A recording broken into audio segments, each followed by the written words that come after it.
The ice cream test. A short moral story. It was the hottest day of summer, and the schoolyard buzzed with excitement.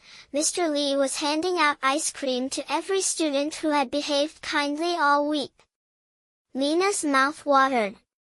She had tried her best, sharing her crayons, helping a classmate pick up books, even waiting her turn in line.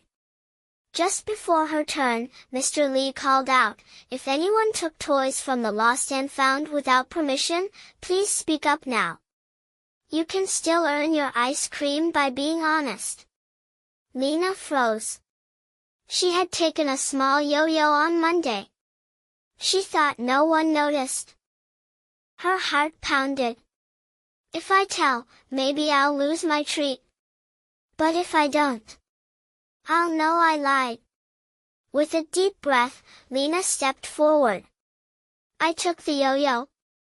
I'm sorry." Mr. Lee smiled. "Thank you for your honesty, Lena. That was brave." He handed her the ice cream with a wink. Kindness includes telling the truth. Lena walked away, ice cream in hand, heart full and proud. Moral: honesty is the sweetest choice, even when it's hard.